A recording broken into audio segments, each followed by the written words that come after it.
स्वामी, मेरे स्वामी कितने महान हैं।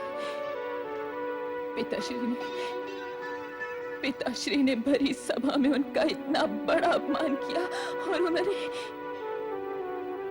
इस दुर्घटना का मुझे आभास तक नहीं होने दिया। उनके स्थान पर अगर मैं होती तो पिताश्री को भला बुरा कहे बिना नहीं रहती मैं। और अब ये एक अपमान के बाद और अपमान।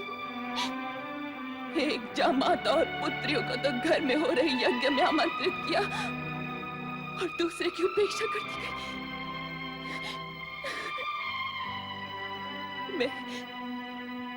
मैं क्या करूं? मैं क्या करूं और क्या ना करूं?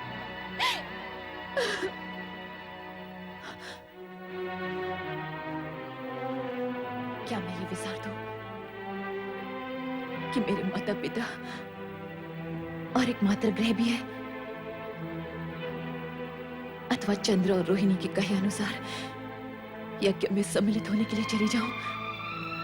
हाँ, नहीं,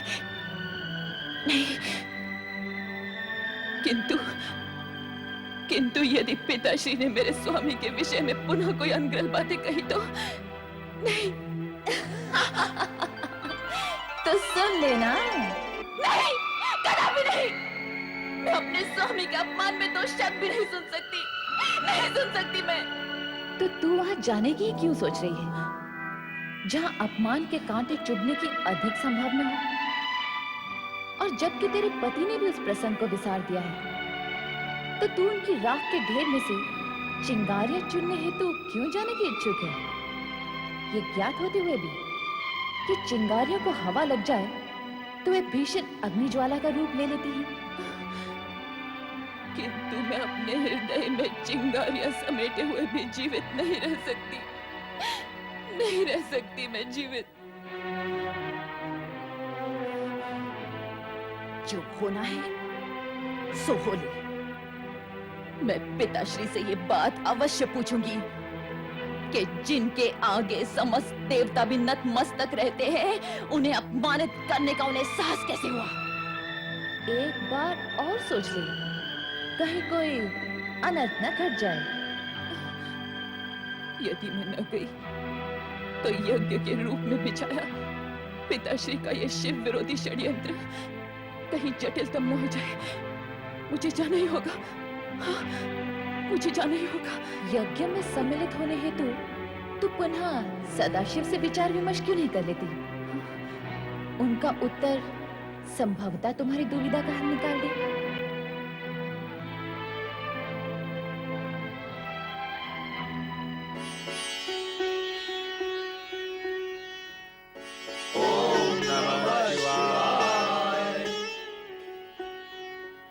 सती माता की जय। प्रभु, मैं पिताश्री के यहाँ हो रहे यज्ञ में सम्मिलित होने की इच्छुक हूँ। मैंने तुम्हें प्रथम भी कहा है, बिना निमंत्रण किसी सम्मानीय व्यक्ति का कहीं जाना अनुचित है। कहीं जाने का प्रश्न ही नहीं प्रभु। मुझे तो अपने मातृ गृह जाना है, अपने माता पिता के घर, अपने घर। विवाह उपरांत स्त्री का घर वही होता है जो उसके पति का घर हो। ये कैलाश धामी तुम्हारा अपना घर है, तुम यहाँ की स्वामिनी हो। इसका तात्पर्य ये कि विवाहोपरांत पुत्री का माता पिता से संबंध टूट जाता है, उन्हें विसार देना ही उचित है। मैंने अपने अपमान को तो विसार दिया, किंतु यदि वहां तुम्हारा तनिक भी अपमान हुआ तो वो मुझसे सहन नहीं होगा। यही सोचकर मैं तुम्हें टोक रहा था, किंतु जब तुमने जाने का निश्चय कर ही लिया है तो जैसी तुम्हारी इच्छा। पुत्र नंदी। जी प्रभु। अपनी स्वामिनी की इच्छा पूर्ति हेतु शिवगणों को साथ लेकर इनके साथ दक्ष यज्ञ में जाओ। जैसी आज्ञा प्रभु।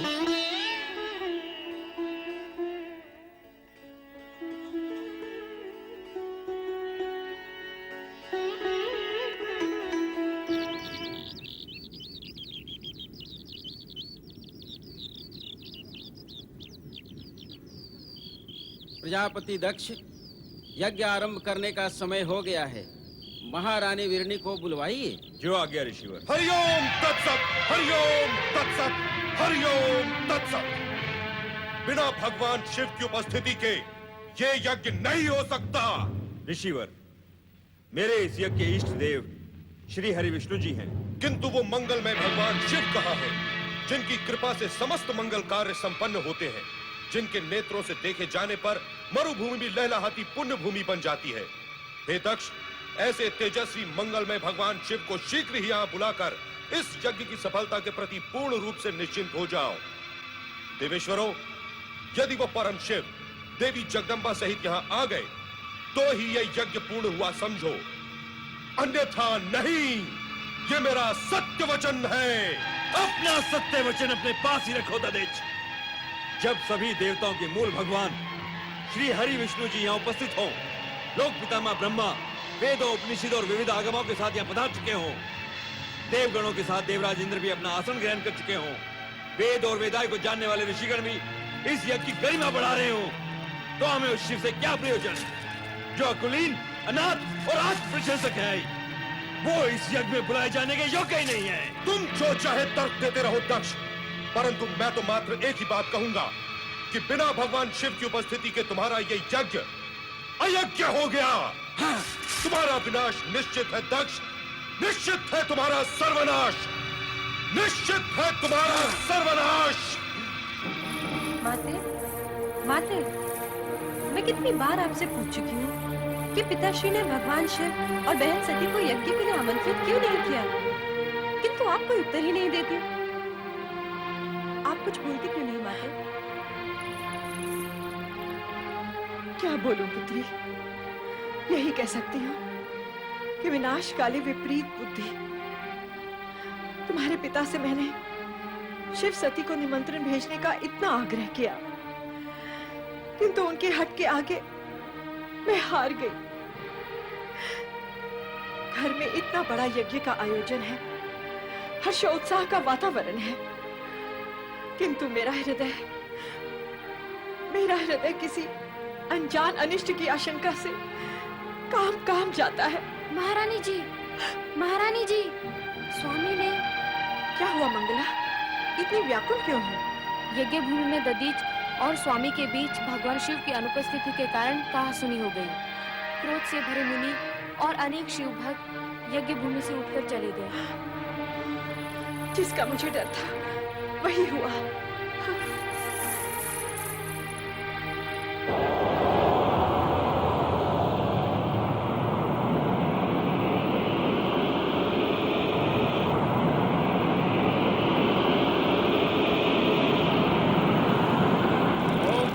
परमात्मने स्वाहा। ओम पराय परमात्मने स्वाहा। ओम पराय परमात्मने स्वाहा।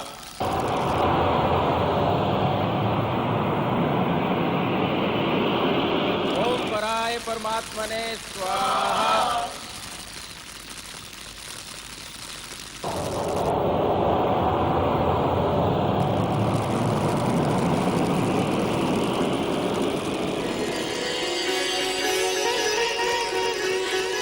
सती, सती, सती तुम आ गई?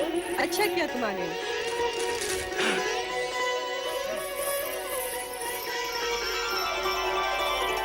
पुत्री सती, तुम आ गई। ये तुमने बहुत अच्छा किया। जब से तुम्हारी सब बहनें आई हैं, तब से मैं तुम्हारा ही स्मरण किए जा रही हूँ। आओ, यज्ञ आरंभ हो चुका है। आओ। मैं यज्ञ में सम्मिलित होने नहीं, ये पूछने आई हूँ कि मेरे स्वामी शिव शंकर को इस आयोजन के निमित्त आमंत्रित क्यों नहीं किया गया। पुत्री,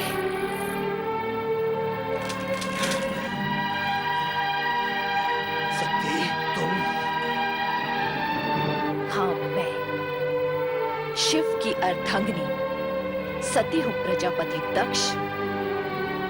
मैं वही सती हूँ जिसने शिव को पति रूप में पाने के लिए आपकी इच्छा के विरुद्ध शिव की आराधना की थी और उनके चरणों में स्थान पाया था।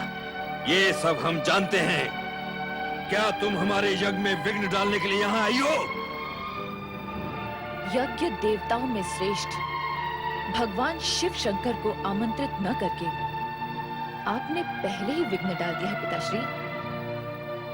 तो फिर आप ये झूठा दोषारोपण मुझ पर क्यों कर रहे हैं? हमने जानबूझकर तुम्हें और तुम्हारे उस भूतनाथ पति को निमंत्रित नहीं किया था ताकि तुम अपनी अनुचित चेष्टाओं से इस यज्ञ के पवित्र वातावरण को अपवित्र न कर सको। हम पूछते हैं कि जब हमने तुम्हें बुलाया ही नहीं था तो तुम अपना अपमान कराने यहाँ क्यों चली आई हो? मैं आपसे उस अपमान के बारे में पूछने आई हूँ जो आपने मेरे स्वामी को नहीं बुलाकर किया है। आपका ये साहस कैसे हुआ कि देवों के देव महादेव को उनके यज्ञ भाग से वंचित रखे? और आपने ये कैसे सोच लिया कि यज्ञ को शिव से वंचित रखने का भारी अपराध करने पर भी आपसे कोई पूछने तक नहीं आएगा?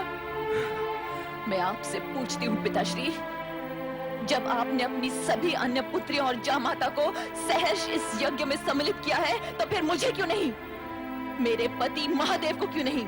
इसलिए कि तुम्हारा पति महादेव कहलाने के योग्य ही नहीं है। वह कुलीन अमंगलकारी, वेदों से बहिष्कृत और क्लेशधारी है। भूत पिशाचों के स्वामी उस भूतनाथ के साथ हमने तुम्हारा विवाह अपने पिता ब्रह्मा के दबाव में आकर किया था और उसके लिए हम आज तक पछता रहे हैं सती, आज तक पछता रहे हैं। हाँ, जब तुम बिना बुलाए यहाँ चली आई हो तो इस यज्ञ में भाग लेकर अपने पति का यज्ञ भाग भी प्राप्त करो। बैठो सती। पिताश्री, अब भी कुछ नहीं बिगड़ा है। आप कैलाश जाकर मेरे स्वामी को आदर पूर्वक यहाँ ले आइए और इस यज्ञ को विधि पूर्वक संपन्न कीजिए। एक पुत्री होने के नाते मैं आपसे विनती करती हूँ। नहीं, नहीं, कदापि नहीं। हम उस ढोंगी पाखंडी भवोद्धारी को इस यज्ञ में कदापि आमंत्रित नहीं करेंगे। हम नहीं चाहते कि उसके अपावन नाम की छाया भी इस पावन यज्ञ पर पड़ने पाए। पिताश्री, परम पावन शिव को अपवन कहकर अपने आप को अपवन ना कीजिए। आप जैसे शिव द्वेषी को शिव निंदा करते हुए देखकर मुझे आपकी पुत्री होने पर लज्जा होने लगी है। हे विधाता, आपने मुझे ऐसे पिता की पुत्री क्यों बनाया जो सर्वोत्कृष्ट परमात्मा शिव की स्तुति करने के बदले उनकी निंदा कर रहा हो? सती, बंद करो ये नाटक। अभी तुमने अपने पति के दोषों का बखान सुना ही कहाँ है?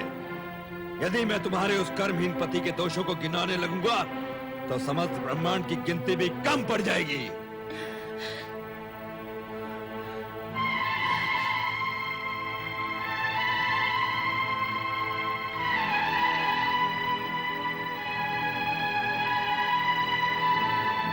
सृष्टि के पालक श्री हरि विष्णु,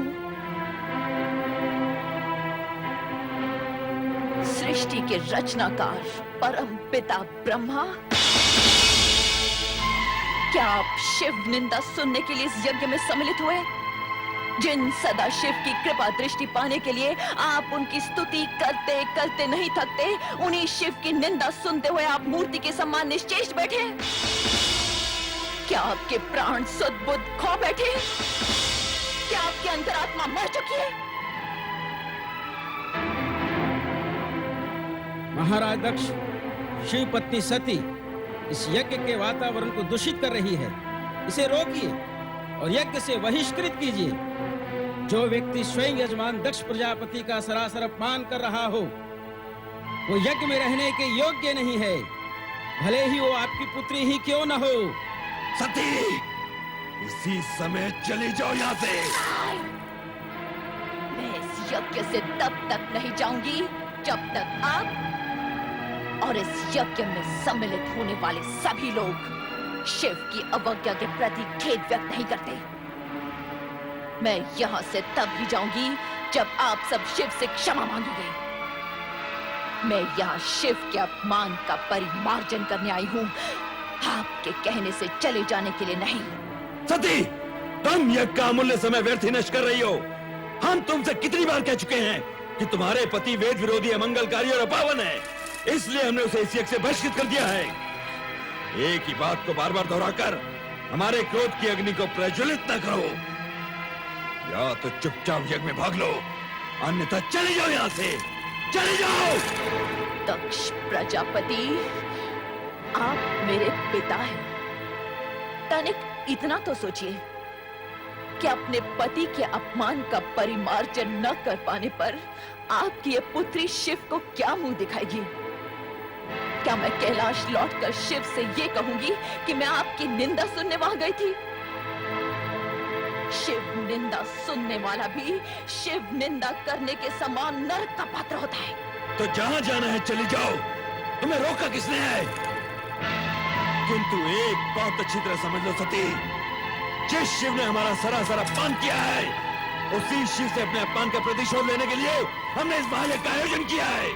और सुनना है तो सुनो, अब शिव मेरे लिए सदा सदा के लिए बहिष्कृत है। वो भूतनाथ, शमशान में पड़े रहने वाला अघोरी, नंग धड़ंग अवधूत,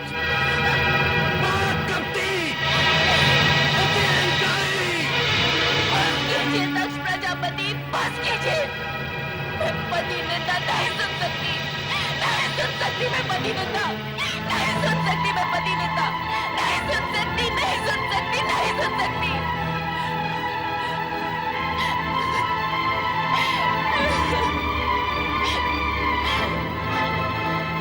मेरे स्वामी,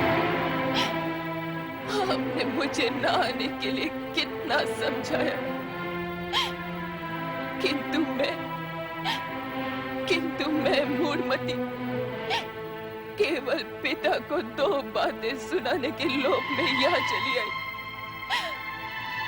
उस समय मैंने ये न सोचा कि यदि मुझे पति के विषय में अपशब्द सुनने पड़ गए तो अब तो मैं अपने स्वामी को अपना मुंह भी नहीं दिखा सकती।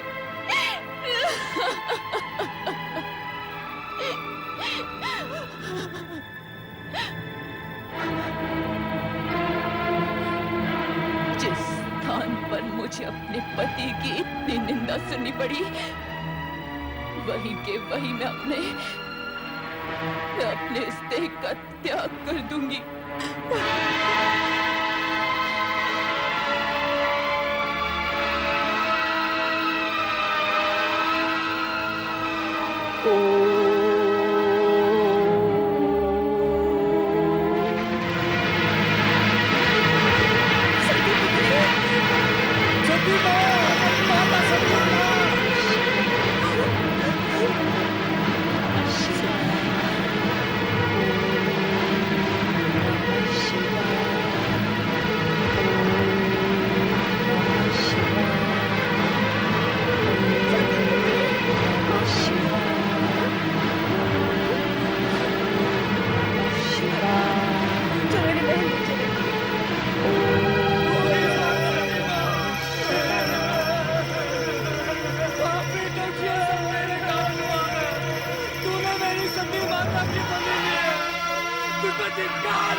तुम्हारी ये दुर्दशा, तुम अकेले लौट आए। देवी सती कहाँ है? देवी सती कहाँ है? देवी सती कहाँ है? यज्ञ में दक्ष ने आपका अपमान किया, आपकी निंदा की। ये सुनकर माता सती ने ये कहा कि उनको जीवित रहने का कोई अधिकार नहीं, और ये कहा कि आपको अपना मुख दिखलाने का भी कोई अधिकार नहीं। और ये कहते कहते आत्मदाह कर लिया। नहीं, नहीं, नहीं!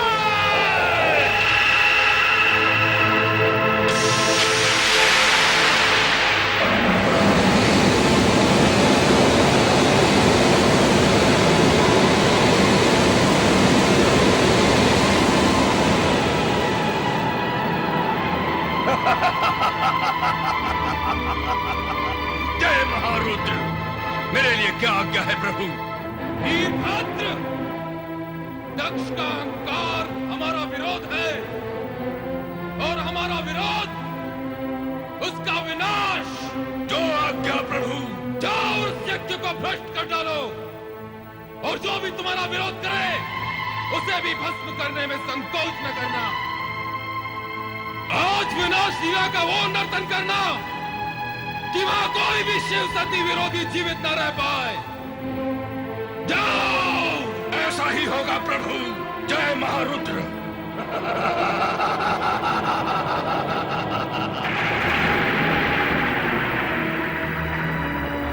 हे दुराचारी दक्ष, तेरे इस यज्ञ का विनाश हो जाएगा। तुझ पर दुर्भाग्य और विपत्तियों का आक्रमण होगा और उससे तेरी रक्षा करने का किसी ने प्रयत्न भी किया तो उसका अंत निश्चित है। कुछ ही समय में यहाँ विनाश का तांडव होने वाला है। विनाश का तांडव होने वाला है। विनाश का तांडव होने वाला है।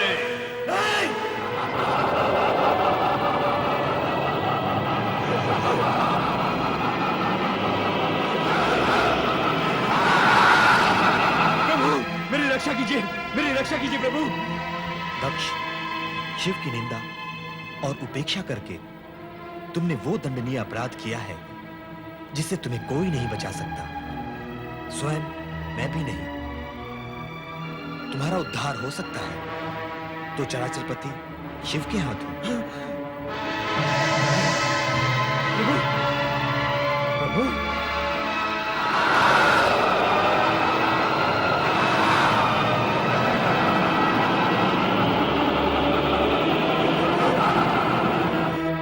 प्रभु, अब इस संकट से आप मुझे उबारिए। मेरी सहायता कीजिए ऋषिवर, मेरी सहायता कीजिए। अपहताः शूराः रक्षांसि वेदी सदा।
तेरी माया का सर्वनाश कर देता हूं।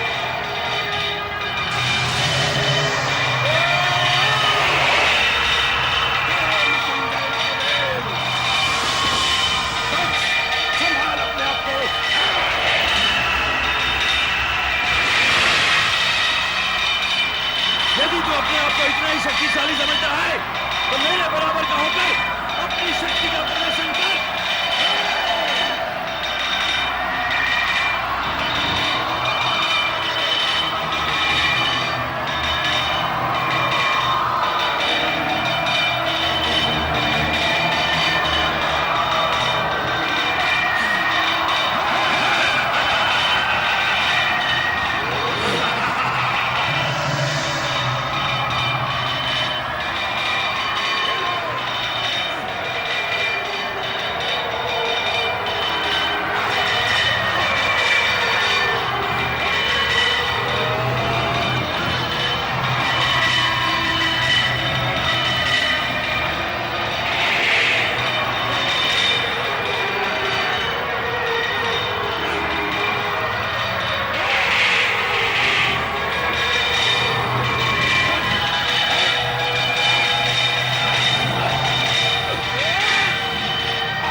मेरे स्वामी की मृत्यु नहीं हो सकती। वे परम पिता ब्रह्मा के पुत्र हैं। उनकी मृत्यु नहीं हो सकती। उनकी मृत्यु असंभव है। तुम्हारा कथन मिथ्या है, मिथ्या। नहीं महारानी, ये सत्य है। प्रजापति महाराज दक्ष अब इस संसार में नहीं रहे। क्या मेरे स्वामी इस संसार में नहीं रहे? मेरा सुहाग मिट गया है। यदि मेरा सुहाग मिट गया है तो मैं जीवित रहकर क्या करूंगी? मैं अपने प्राण त्याग दूंगी। मैं अपने प्राण त्याग दूंगी। नहीं माते, नहीं, धैर्य रखिए माते। इतना दुखी मत होइए माते। नहीं, मेरे स्वामी के बिना मेरा जीवन व्यर्थ है। मेरा जीवन व्यर्थ है। मैं जीना नहीं चाहती। मैं जीना नहीं चाहती। मैं नहीं रहना चाहती। शांत हो जाइए माते, शांत हो जाइए। दक्ष प्रजापति जीवित हैं। क्या? मस्तक विहीन होने के उपरांत भी उनका शरीर निस्तेज नहीं हुआ है। शिव इतने कठोर नहीं माते कि किसी के प्राण हर ले। उन्होंने तो पिताश्री को केवल उनकी करनी का दंड दिया है। अब आप ये शोक त्याग दीजिए और शिव जी से प्रार्थना कीजिए कि वो शीघ्र से शीघ्र पिताश्री को पुनर्जीवित कर दें। मैं शिव से प्रार्थना करूं अपने पति को जीवन दान देने के लिए? मैं तो, क्या वो मेरी प्रार्थना सुनेंगे? हाँ माते, शिव शंकर दयालु हैं। वे अपने भक्तों की प्रार्थना अवश्य सुनेंगे। शिव ने ही तो हमारे पति को मृत्यु के मुख से बचाया था। क्या आपको ज्ञात नहीं माते? हाँ, हमारे पति चंद्रदेव तो शिव के भूषण हैं, शिव के परम प्रिय हैं। इसीलिए शिव ने उन्हें जीवन दान दिया। परंतु मेरे पति तो शिव के द्रोही थे। मेरे पति के समान शत्रुता तो संसार के किसी प्राणी ने शिव के साथ न की होगी। ऐसे शिवद्रोही को भला शिव कैसे क्षमा कर सकते हैं?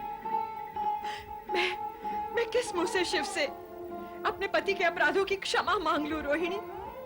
कैसे? पतिव्रत और पति की शिवद्रोहिता के तिराहे पर किंग कर्तव्य विमूढ़ खड़ी वीरणी निश्चय नहीं कर पा रही थी कि पति के जीवन का दान मांगने वो भोलेनाथ की शरण में जाए भी तो कैसे जाए। पति के शिवद्रोह ने उसके पग जकड़ लिए। पति की मृत्यु ने उसकी चेतना जड़ कर दी। मन में रह रहकर यही प्रश्न उठता रहा कि क्या भोलेनाथ उसके अभिमानी, विद्रोही और अविवेकी पति को जीवन दान देंगे? ओम नमः शिवाय।